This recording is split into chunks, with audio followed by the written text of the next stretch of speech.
मेरे मुस्तफा 25 साल में कितने खूबसूरत रहे होंगे। मेरे मुस्तफा की खूबसूरती बताते हुए सरकार मौला अली फरमाते हैं, वो मौला अली जिनके इल्म के एतराफ में, जिनकी हिकमत के एतराफ में, जिनकी दानाई के एतराफ में खुद मेरे मुस्तफा ने कभी कहा था, अना मदीनतुल इल्म व अलीयुन बाबुहा, I am the city of knowledge and Ali is the door of it. मैं इल्म का शहर हूं और अली उस शहर इल्म का दरवाजा है। अल्हम्दुलिल्लाहिल्लज़ी अंज़लल क़ुरआन व नज़्ज़लल फ़ुरक़ान व अनअमा अलैना बिल ईमानि व तमन्ना बिल इहसान व सलातु व सलामु अला मन कान नबिय्युन व आदम बैनल माइ व तीन व अला आलिहि व अस्हाबिहि अजमईन अम्मा बाद फ़अऊज़ु बिल्लाहि मिनश शैतानिर रजीम बिस्मिल्लाहिर्रहमानिर्रहीम सुम्मा लतुसअलुन्ना यौमइज़िन अनिन नईम। सदक़ल्लाहुल अज़ीम व सदक़ रसूलुहुन नबियुल अमीन करीम। दुरूद शरीफ पढ़ें। अल्लाहुम्मा सल्लि अला सल्लल्लाहु अलैहि वसल्लम। बड़े अफसोस की बात है, ना तो मरकबत के लिए हमारे पास वक्त भी है, जगह भी है, गुंजाइश भी है, मगर तकरीर समात के लिए इनमें से किसी भी चीज़ को अगर हम अपने अंदर तलाशते हैं तो नहीं मिलती है। यही हालात रहे तो आने वाले 2-4-10 सालों के बाद जलसों का मेयार मुकम्मल तौर पर ख़त्म हो जाएगा। आमद रसूल के हवाले से तकरीबन 15-20 दिनों से हिंदुस्तान भर में महफिलें सज रही है। औलाद रसूल की आमद है। मैं इनकी मौजूदगी में अल्लाह की नेमतों को अगर आप तक उनका एहसास दिलाऊं आपको, तो आप यकीन करोगे कि यकीनन अल्लाह रब्बुल इज़्ज़त ने हम इंसानों पर जो एहसानात फरमाया, उनमें से सबसे बड़ा एहसान यह है कि अल्लाह अपने हबीब को हम तक भेजा। दुनिया का सबसे बड़ा रिफॉर्मर, सबसे बड़ा मुस्लिह, सबसे बड़ी तब्दीली लाने वाला, सबसे बड़ी तब्दीली लाकर दुनिया को इनकलाब के शाहरा पर गामजन करने वाली शख्सियत अगर कोई है तो मोहम्मद अरबी की ज़ात करामी है। कुरान अज़ीम ने अल्लाह के एहसानात के ताल्लुक से फरमाया, सुम्मा लतुसअलुन्ना यौमइज़िन अनिन नईम। ए बंदो, तुमसे तेरा रब कल मैदान महशर में एक एक नेमत के बारे में सवाल करेगा। अल्लाह रब्बुल इज़्ज़त ने हम इंसानों पर जितने एहसानात फरमाए, अल्लाह के तमाम एहसानात को हम जिंदगी भर गिनना चाहे तो गिन नहीं सकते। कुरान अज़ीम का चैलेंज है, व इन तअद्दू निअमतल्लाहि ला तुहसूहा। If you want to count the entire favour of Allah, you can not count it. अगर तुम अल्लाह की सारी नेमतों को गिनना चाहो, तेरी पूरी जिंदगी खत्म हो जाएगी, तुम अल्लाह की नेमतों का इन्हिसार नहीं कर सकते। अल्लाह ने ज़ाहिरी, दाखिली, खारजी एतबार से बेशुमार नेमतों से हमें सरफराज फरमाया। हमारा हाथ अल्लाह की नेमत, हमारी ज़बान अल्लाह की नेमत, हमारा पाँव अल्लाह की नेमत, हमारी आंखों में बीनाई अल्लाह की नेमत। हम साहब इसका एहसास तक नहीं करते कि अल्लाह ने दाखिली तौर पर हम पर इस कदर अल्लाह ने भलाइयां फरमाई, इसका एहसास तक हमें नहीं होता। एक आदमी जिसकी किडनी खराब हो जाए, उसके जीने के लिए डॉक्टर कहता है कि सिर्फ 1% चांस है। अगर तुझे जिंदा रहना है तो तुझे वीकली मेरे क्लिनिक में आना होगा। तुझे डायलिसिस के जरिए तेरे खून को मैं साफ करूंगा। जिसकी किडनी खराब हो जाती है वो आदमी हफ्ते में 2 मरतबा, महीने में 8 मरतबा, साल में 800 मरतबा, न जाने इससे भी ज्यादा हो, उसे डॉक्टरों के यहाँ जाना पड़ता है। उनको अपने ब्लड को प्यूरिफाई कराने के लिए डॉक्टरों से ताल्लुकात करने पड़ते हैं, जिसकी बुनियाद पर महंगी रकम देनी पड़ती है। आप हमारे समाज के भी बहुत सारे अफराद ऐसे होंगे जो देखे होंगे या इससे मुतासिर होंगे। डायलिसिस एक ऐसा प्रोसेस है जिसके जरिए इंसानी बदन के तमाम खून को एक नली के जरिए मशीन में डाला जाता है, और मशीन टोटल खून को प्यूरिफाई करके दूसरे पाइप या दूसरी नली के जरिए उस इंसान के शरीर में ठीक उसी टाइम मशीन डालती है ताकि एक तरफ से खून निकले और दूसरी तरफ से वो खून को साफ करके उस इंसान के जिस्म में डाला जाए, और वो आदमी हफ्ते में 2 मरतबा ये काम करता है। मैं पूछना चाहता हूं, एक इंसान की किडनी खराब होती है, किस कदर वो आदमी परेशान रहता है, डॉक्टरों के ताल्लुकात होते हैं। एक मर्तबा डायलिसिस कराने के लिए आज की तारीख में 15 से 20 हजार रुपये चार्ज देने पड़ते हैं। और सिर्फ पैसा ही नहीं, डॉक्टर ऐसा नहीं कि चटमंगनी पटबिया की तरह हमारा खून ऐसे टच किया और तुरंत प्यूरिफाई किया। 6 से 8 घंटे का टाइम लेता है और डॉक्टर की एक मुकम्मल टीम की निगरानी में मशीन काम करती है। मैं पूछना चाहूंगा, हमारे पास अल्लाह के इतने एहसानात हैं, मगर हमको इसका एहसास नहीं। जिस इंसान की किडनी खराब होती है, वो आदमी डॉक्टर के पास जाकर अपनी किडनी की जगह पर जो कमजोरी और जो परेशानी उनको हो रही होती है, उसके इलाज के लिए वो मशीन पे लिटाकर उसके खून को साफ किया जाता है, और वो मशीन 8 घंटे तक काम करती है। तब एक मर्तबा हमारा खून साफ होता है। मगर अल्लाह की कितनी मेहरबानी हमारे ऊपर है। हमारा रब सिर्फ इसी काम के लिए हमारे शरीर में 1-2 डायलिसिस मशीन नहीं, बल्कि किडनी की सूरत में डबल मशीन अल्लाह ने फिट कर रखी है। और अल्लाह की दी हुई ये मशीन और दुनियावी मसनूई मशीनों की तरह हफ्ते में, महीने में या फिर 8 घंटे में एक मर्तबा नहीं, बल्कि अल्लाह की दी हुई ये मशीन जो किडनी की सूरत में हमारे सीनों में महफूज है, वो 24 घंटे में 32 मर्तबा हमारे खून को साफ करती है। ये अल्लाह की कितनी मेहरबानी है। मगर अल्लाह इतनी मेहरबानियां फरमाने के बाद भी हम बंदों में से किसी को नहीं कहा कि बंदा, मैंने किडनी देकर तुझे डॉक्टरों के हाथ से जाने से बचा लिया, मैंने आंखों में बीनाई देकर चश्मे की परेशानी से तुझे महफूज कर दिया, मैंने तेरे पाँव में कुव्वत देकर तुझे चलने की ताकत देकर मैंने तेरे ऊपर भलाई किया। नहीं, अल्लाह की 1000 नियमतों में से हमारा हाथ अल्लाह की नेमत, हमारा पाँव अल्लाह की नेमत, हमारी आंखें अल्लाह की नेमत, हमारा सर अल्लाह की नेमत, हमारे शरीर के सारे डिपार्टमेंट, सारे पार्ट पुर्जे अल्लाह की एक से बढ़कर एक नेमत, अल्लाह का एक से बढ़कर एक एहसान है। बिलाशुबा 5 बच्चों का बाप कहे कि मेरा बेटा मेरी नेमत है। सही है, हमारी जमीन, हमारी औलाद, हमारा घर, हमारा मकान, हमारी फैक्ट्री, ये सारी चीजें अल्लाह की भलाई और अल्लाह की तरफ से हमारे लिए बहुत बड़ा एहसान है। मगर अल्लाह ने इनमें से किसी एहसान का तज़किरा अपने कलाम में करते हुए नहीं कहा कि बंदा, मैंने किडनी देकर तेरे ऊपर एहसान किया, आंखें देकर एहसान किया, 5 बेटा देकर एहसान किया, 5 बेटी देकर एहसान किया, डबल फैक्ट्री देकर एहसान किया, 100 बीघा जमीन देकर एहसान किया। ये सारे एहसानात के बावजूद अल्लाह ने अगर अपने बंदों पर एहसान जताना चाहा तो एक ही जगह ऐसी हुआ है जहां पर अल्लाह ने अपने बंदों से कहा, वलक़द मन्नल्लाहु अलल मुमिनीन इज़ बअसा फ़ीहिम रसूला। ए बंदो, तेरी आंख मेरा एहसान, तेरा हाथ मेरा एहसान, तेरा सर मेरा एहसान, तेरी किडनी मेरा एहसान, तेरी जमीन मेरा एहसान, तेरी औलाद मेरा एहसान। मगर इनमें से किसी एहसान पर मुझे फख्र है तो तेरी किडनी, आंख, सर, हाथ, पांव नहीं, बल्कि मेरे महबूब की सूरत में मैंने जो रिफॉर्मर तुझे दिया है, मोहम्मद अरबी की सूरत में जो एक ऐसा इनकलाब बर्पा करने वाला पैगंबर मैंने दिया है, इस पैगंबर की सूरत में जो एहसान किया है, इस एहसान पर मुझे फख्र है, इस एहसान पर मुझे फख्र है। यकीनन साहब, अल्लाह के नबी की आमद हुई इंसानों पर बिल उमूम और खास तौर पर मुसलमानों पर। आप देखें कि साहब किस तरीके से अल्लाह ने एहसान फरमाया। अगर सरकार दो आलम इस दुनिया में नहीं आते तो आज बेटियों की इज्जत की बातें कौन करता, बहू और बेवाओं को इज्जत के मेंबर पे चढ़ाने के लिए फार्मूले कौन लाता।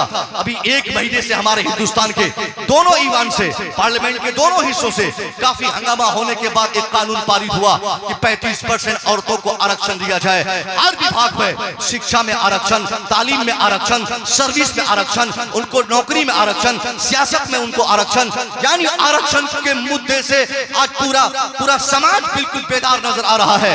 हर जबान बोलती है औरतों को इज्जत मिलनी चाहिए, बेवाओं को इज्जत मिलनी चाहिए, माओं से मोहब्बत होनी चाहिए, बेटियों से मोहब्बत होनी चाहिए। साहब इन्हीं जबानों में से ऐसी ऐसी जबान से ये सब नारे सुनने को मिले जिनके घर में दूर दूर तक बेटी बहू की कोई इज्जत नहीं, जिनके पास माँ नहीं, जिन किसी के पास माँ हो तो उनके साथ नहीं, किसी के पास बीवी नहीं, किसी ने शादी नहीं की, किसी ने शादी की तो बीवी को छोड़ के भाग गया।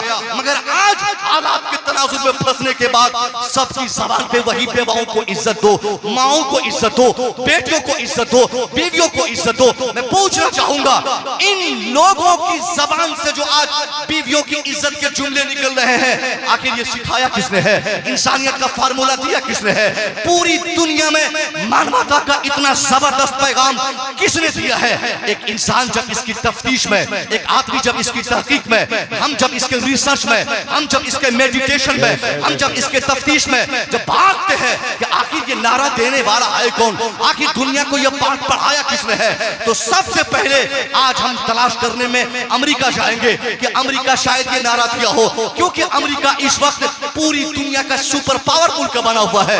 अमेरिका की ताकत पूरी दुनिया की गर्दन तक पहुंच चुकी है। आम को पूरी दुनिया आम कहे, अकेला अमेरिका इमली कहे तो दुनिया कहेगी हाँ ये इमली है। इमली को पूरी दुनिया इमली कहे, अमेरिका आम कहे तो दुनिया कहेगी आम। यानी हालत ये बदल चुकी है साहब कि हम इंडियन भी इस कदर मुतासिर है कि अगर अमेरिका दिन को रात कहे तो हम भी रात कहे, वो रात को दिन कहे तो हम भी दिन कहे। पूरी दुनिया पर अमेरिका अपनी सियासी एतबार से अपनी हुकूमत जमा चुका है। तो क्या अमेरिका को हम तलाश करेंगे कि क्या अमेरिका ने नारा दिया?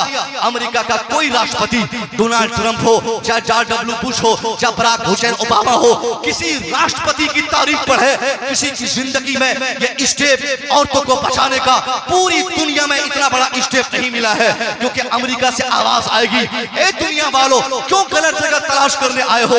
हमारा वजूद तो 500 साल के अंदर का है। मैं खुद 1492 के बाद कोलंबस के जरिए दुनिया में मुतारफ हुआ, उससे पहले दुनिया में मेरा वजूद तक नहीं था, दुनिया मुझे पहचानती तक नहीं थी। तुम कहां मुझे खोजने आए हो और मेरे पास तलाशने आए हो? क्योंकि कोलंबस ने जब 1492 में अमेरिका का तारुफ दुनिया के सामने पेश किया, उसके बाद वहां यूनिवर्सिटियां बनी, उसके बाद वहां कॉलेजेस बने, उसके बाद वहां पर बड़े बड़े मुफक्किरीन पैदा हुए, उसके बाद आइंस्टाइन की आमद, उसके बाद माइकल हार्ट की आमद। यानी जितने साइंटिस्ट पैदा हुए हैं सबकी पैदाइश इसी 500 साल के भीतर की पैदाइश है। मालूम ये हुआ कि औरतों को बचाने का रुझान, औरतों को बचाने का कॉन्सेप्ट, बेवाओं को इज्जत देने का ख्याल अमेरिका का नहीं हो सकता, क्योंकि अमेरिका का वजूद तो 500 साल के भीतर का है, आइंस्टाइन का वजूद 500 साल के भीतर का है, माइकल हार्ट का वजूद 500 साल के भीतर का है, किसी भी साइंटिस्ट का चाहे ऑक्लिडस हो, सबका वजूद इसी 500 साल के भीतर का है। तो पता चला अमेरिका या अमेरिका का कोई साइंटिस्ट औरतों को बचाने का कॉन्सेप्ट नहीं दे सकता। फिर हमारा जहन दौड़ेगा, तो लगता है शायद जापान और चाइना से ये खबर आई हो। हम पूछेंगे जापान से, क्या साहब आपने दिया है औरतों को बचाने का कॉन्सेप्ट? चाइना से आवाज आएगी नहीं, हम कहां से दे सकते? मैं दूसरी आलमी जंग के बाद तो खड़ा हो सका, मुझे तो बर्बाद कर दिया गया था, क्योंकि चाइना जापान की तरक्की जो आज पूरी दुनिया पर फैल रही है, जहां देखिए made in China, made in Japan, हमारे हाथ में घड़ी made in China, made in Japan, हमारे घर में सारी चीजें made in China, made in Japan, mobile made in China, made in Japan. यहां तक के चाइना और जापान की तरक्की हमारी मस्जिदों तक पहुंच चुकी है। हमारा मसाला made in China, made in Japan, वजू का लोटा made in China, made in Japan, तस्बीह जो हम गिनते हैं वो made in China, made in Japan. China और जापान अपने टेक्नोलॉजी की बुनियाद पर पूरी दुनिया पर अपनी हुकूमत की एक अलग पहचान बना रखा है। मगर आवाज आएगी कि मेरी सारी तरक्की सिर्फ 150 साल के भीतर की तरक्की है। मैं क्यों औरतों को बचाने का फार्मूला दूंगा? मैं तो लोटा बनाऊंगा, मैं तो घड़ी बनाऊंगा, मैं तो ट्रेन बनाऊंगा, मैं तो बुलेट ट्रेन बनाऊंगा, मैं जहाज का फार्मूला दूंगा। औरतों को बचाने का, इंसानियत को बचाने का फार्मूला मैं नहीं दे सकता। आगे बढ़ कहीं और तलाश कर, हमारी निगाह आएगी हमारे हिंदुस्तान के इन नेताओं पर, चाहे वो अंबेडकर जी हो, चाहे वो महात्मा हो, चाहे वो कोई हिंदुस्तान का नेहरू हो, कोई नेता हो, उनसे चीख कर हम कहेंगे साहब हम पूरी दुनिया घूम गए, औरतों को बचाने का फार्मूला किसने दिया? क्या आप में से किसी ने दिया? नेहरू आवाज देंगे नहीं साहब, मैं कैसे दे सकता? मैं तो पॉलिटिक्स में पढ़ा था, इंडिया आजाद करने के लिए तहरीक चलानी थी, मैं क्यों इस सब झमेले में पढ़ूंगा? आगे आगे बढ़, महात्मा गांधी से पूछ। गांधी आवाज देंगे नहीं नहीं, मैं अफ्रीका से लेकर हिंदुस्तान तक पढ़ने पढ़ाने वकालत करने में मेरी जिंदगी खत्म हो गई। जब हिंदुस्तान आया तो अंग्रेजों से मुठभेड़ करने में बाकी के टाइम मेरे बीत गए। मैं क्यों ये सब फार्मूला दूंगा? आवाज आएगी हिंदुस्तान के हर नेता की जबान से। अंबेडकर हो, नेहरू हो, महात्मा गांधी हो, सब आंख बांध के खड़े होंगे। नहीं नहीं, औरतों को बचाने का फार्मूला, बेटियों को सुरक्षा देने का फार्मूला, औरतों को पढ़ाने का फार्मूला, बेवाओं को इज्जत के मेंबर पे चढ़ाने का फार्मूला हमारा नहीं हो सकता और ना ही किसी इंडियन का हो सकता, क्योंकि हिंदुस्तान की तरक्की महज 75 साल की तरक्की है। 75 साल पहले हमारा मुल्क भी अंग्रेजों की गुलामी में था। ये सारी यूनिवर्सिटीज, जितनी यूनिवर्सिटियां हम आज देख रहे हैं, ये इनमें से 99% यूनिवर्सिटी और 100% कॉलेजेस, ये सब आजादी के बाद के कॉलेजेस हैं। इससे पहले हिंदुस्तान में न कोई महात्मा था, हिंदुस्तान में न कोई बड़ा साइंटिस्ट था, हिंदुस्तान में इतनी तरक्की कर रहा था। पता चला औरतों को बचाने का, औरतों को सम्मानित करने का, बेवाओं को इज्जत के मेंबर पे चढ़ाने का फार्मूला न तो अमेरिका का है, न तो जापान का है, न तो चाइना का है, न हमारे इंडिया का है, न महात्मा का है, न तो नेहरू का है, न तो आइंस्टाइन का है, न तो जोसेफ का है, न तो किसी और साइंटिस्ट का है। आखिर ये फार्मूला दिया किसने? तो हमारी निगाह और तेज दौड़ेगी, हम इसकी तफ्तीश में आगे बढ़ेंगे। 1500 साल की तारीख पूरी दुनिया की हम खंगालेंगे। 1500 साल पहले की तारीख हमें मालूम, हमें बताएगी कि हाँ इतनी खराब स्थिति में औरतें थी कि 1500 साल पहले जब किसी कोई खातून बेवा हो जाती, उसका शौहर मर जाता, तो यही दुनिया उसके जीने के तमाम हुकूक छीन लेती। यही दुनिया उसको मजमे आम के सामने ईंट और पत्थर की बारिश से मार देती।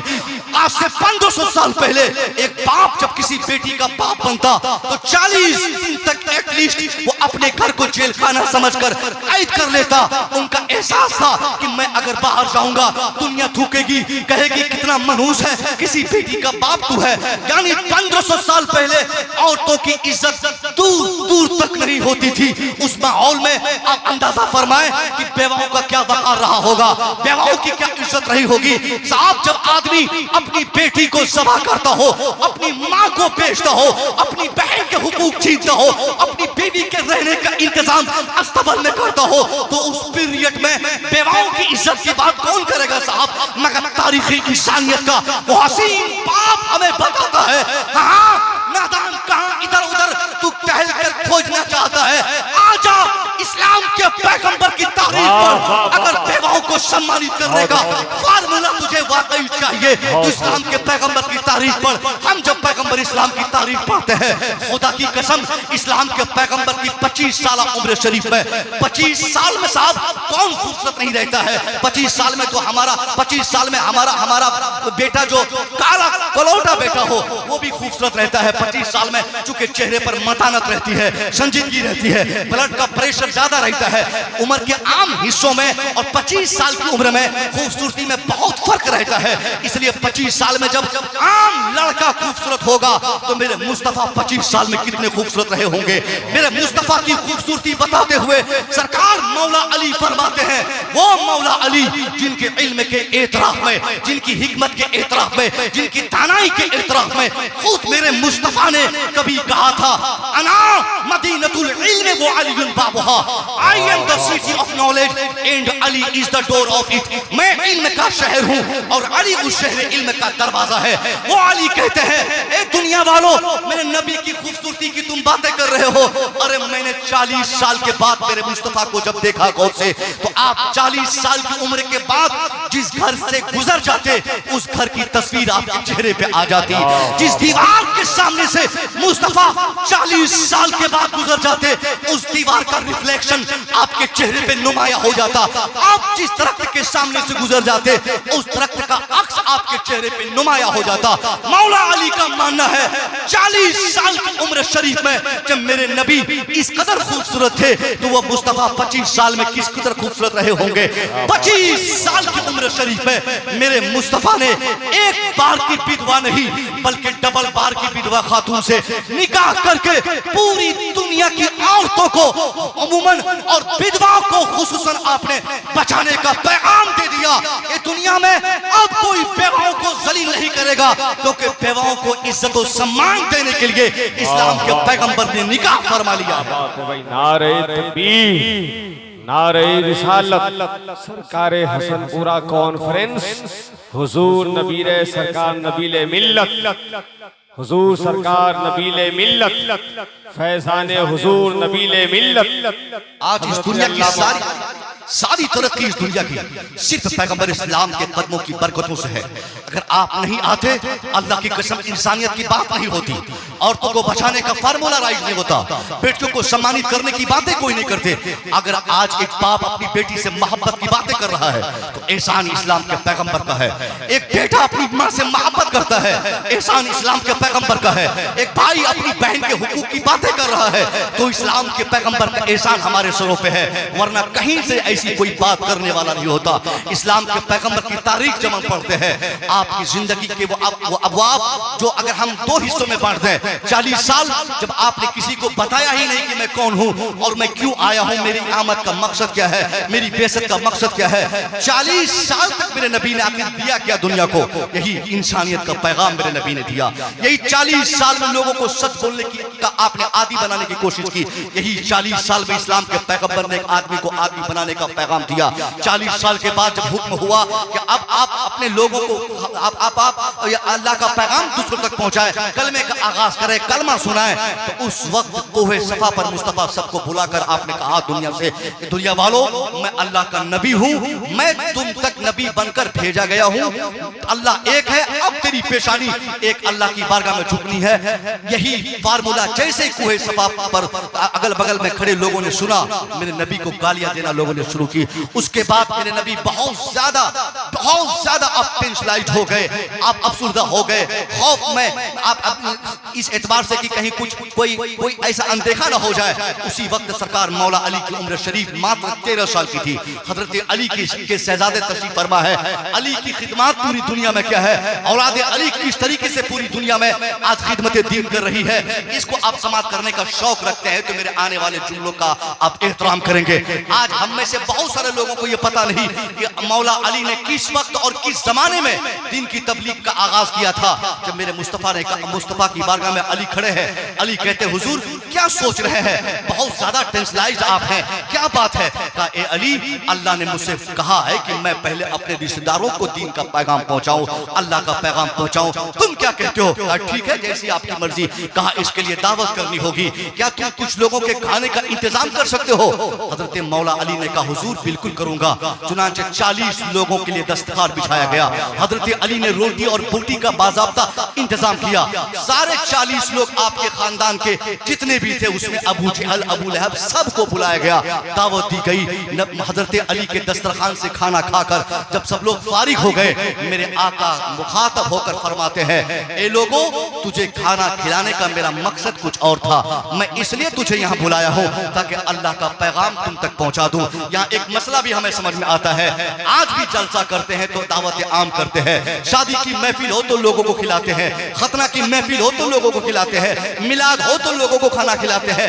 ये रिवाज वही मौला अली की बारगाह से है कि अगर दीन का काम करना है, दीन की बातें करनी है, दीन का पैगाम पहुंचाना है तो मुफ्त में नहीं पहुंचाया जाए, पहले लोगों को खाना खिलाया जाए, पहले पेट भरा जाए, पहले उनको खिलाया जाए, उसके बाद उन तक दीन का पैगाम पहुंचाया जाए। मौला अली के दस्तरखान से जब सारे लोग खाना खा के फारिग हो गए, तब अली के सामने मुस्तफा खड़े हैं। आपने उन सारे अफराद को मुखातब करके कहा, ये लोगों, मेरे खाना खिलाने का मकसद ये था कि मैं तुम तक कुछ पैगाम पहुंचाऊं। अल्लाह एक है, मैं उसका पैगंबर हूं, तुम उसी अल्लाह की इबादत करोगे। जब इतनी बात आगे बढ़ी, मुस्तफा फरमाते हैं, उसी अल्लाह के पैगामात को आम करने में मेरी एक तहरीक है, उस तहरीक के लिए तुम में से कौन मेरी मदद करोगे, कौन मेरा सपोर्ट करोगे, कौन मेरा हाथ बटाओगे, कौन मेरी पुष्ट पनाही करोगे, कौन मेरा साथ दोगे? उन 40 में से अल्लाह की कसम तारीख बताती है, उस वक्त किसी में ये जुर्रत ना हो सकी कि मुस्तफा की तहरीक को आगे बढ़ाने के लिए मुस्तफा करीम के सामने आकर लब्बैक कहकर अपने आप को पेश कर पाए। हालांकि उनमें से बहुत सारे अफराद ने बाद में इस्लाम के लिए बहुत बड़ी कुर्बानियां पेश की, मगर उस वक्त जब अली की दस्तरखान से खाना खा के वो लोग वापस हो रहे थे तो किसी ने हाथ नहीं उठाया। अगर किसी ने हाथ उठाया कोई और नहीं, वही 13 साल के मौला अली है। खड़े होकर कहते हैं सरकार बोलिए करना क्या है, बोलिए चलना कहाँ है, बोलिए तारीख क्या है, बोलिए ना काम क्या है। मौला अली से सरकार फरमाते हैं ए अली तुम अभी छोटा हो, मेरा मुतालबा तुमसे नहीं इन खाए हुए लोगों से है। फिर सरकार फरमाते हैं ए लोगों अल्लाह का पैगाम दुनिया में फैलाना है, अल्लाह का कानून जमीन पर स्थापित करना है। तुम में का कौन है जो मेरी मदद करेगा इस मिशन में, इस काम में, इस तबलीग और तहरीक में, कौन मेरा साथ देगा। फिर दोबारा उन 40 में से किसी ने हाथ नहीं उठाया। अगर कोई हाथ उठाया तो मौला अली आगे आके हाथ उठाए। वहीं से अली का जज्बा आज तक पूरी दुनिया में जहां जहां हजरत अली का खून पहुंचा, जहां जहां उनका डीएनए पहुंचा, जहां जहां उनका ज़मीर और ख़मीर पहुंचा, औलाद अली में ये जज्बा आज भी बचा है। दीन की तबलीग का जज्बा, दीन की खिदमत का जज्बा, दीन के लिए लोगों को बुलाने का जज्बा। आज जो हुजूर नबील मिल्लत और ये हमारे हुजूर और इस खानका हैदरिया के जो अफराद सैयद ज़ादगान हैं, इनमें से जो दीनी खिदमत का जज्बा है ये इनके जद्दे अमजद सरकार मौला अली के देन है। सरकार मौला अली की खिदमत थी और आपका जज्बा था, वही जज्बा आज औलाद अली में हर जगह है। मैं कहना चाहूंगा साहब हजरत अली की ये कुर्बानी है। दुनिया में आज इस्लाम की बातें हमेशा की जाएंगी और की जा रही है और हमेशा की जाएंगी, मगर अली का जो एहसान मुसलमानों पर, इस्लाम पर, इस्लाम के मानने वालों पर है वो दूसरी शख्सियत का बहुत कम इतने एहसानात मिलते हैं। उसके बाद सरकार दो आलम को सपोर्ट मिला, आप दीन का काम करते रहे, तबलीग करते रहे, लोगों को इस्लाम की दावत देते रहे। अच्छाई की बात, बुराई से रोकने की बात, हया की बात, सच्चाई की बात, इत्तेहाद की बात, इत्तेफाक की बात इस्लाम के पैगंबर ने आज से 1450 साल पहले इस तरीके से नाफिज फरमाई। हम मुसलमानों के लिए जरूरत यह है कि हम अपने पैगंबर के नाम के जलसे करें, जुलूस भी करें, मगर इन सबसे ज्यादा अगर किसी चीज पर जरूरत है हमें अमल करने की तो सीरत मुस्तफा पर अमल की जरूरत है। इस्लाम के पैगंबर की सीरत हम पढ़े कि आपने किस तरीके से इत्तेहाद का पैगाम मुसलमानों के बीच राइज फरमाया था, किस तरीके से दुनिया को बदलने के लिए, इनकलाब बर्पा करने के लिए आपने मेहनतें की और मुसलमानों को एक प्लेटफॉर्म पे लाया। मगर आज हम मुसलमानों में इत्तेहाद साहब कहाँ इत्तेहाद, कुछ इत्तेहाद नहीं। पहले तो हम शेख पठान और खान के नाम पे लड़ते थे, मगर अब तो हालत इतनी बिगड़ चुकी है कि हम अपने अपने पीरों के नाम पे भी लड़ाई करने पर आमादा हो चुके हैं। किसी एक शख्स का पीर कोई और हो जाए तो हम उस शख्स को अपना समझने को तैयार ही नहीं। हम तो ये समझते कि हमारा जो पीर है उनका इस्लाम अलग है, उनका पीर का इस्लाम अलग है। आज इस जमाने की लड़ाई अहले सुन्नत वल जमात के फर्जंद में सबसे बड़ी जो लड़ाई है साहब यही पीरों की लड़ाई है। पीर के नाम पर आपसी भाईचारा और इत्तेहाद को हमने पांव के नीचे रौंद कर हमने इख्तिलाफात की राहों को हमवार कर दिया है, जिसके नतीजे में पूरी दुनिया के सामने आज हम जलीलो खार नजर आ रहे हैं। यहाँ एक बहुत बड़ी खानका के साहिब सज्जादा के ये नबीर बैठे हैं। मैं कहना चाहूंगा साहब इस जिम्मेदारी के साथ सैयदादे बैठे हैं, आप अपने पीरों के साथ जो व्यवहार कर रहे हैं ना, अगर आपके पीर साहब या उनके खानदान के कोई बुजुर्ग कब्र में जो आराम फरमा है, यकीनन उनकी रूहें आपके लिए लानतें करेंगी, क्योंकि उनका काम ये नहीं था, मगर हमने उनके नाम पर आपस में लड़ने का एक रास्ता बना दिया। हमने सिर्फ अपने पीर को हक समझा, अब बाकी के पीरों को हमने ना हक कह के पूरी दुनिया में एक अलग माहौल क्रिएट कर दिया। नहीं साहब, यही इख्तिलाफात की बुनियाद पर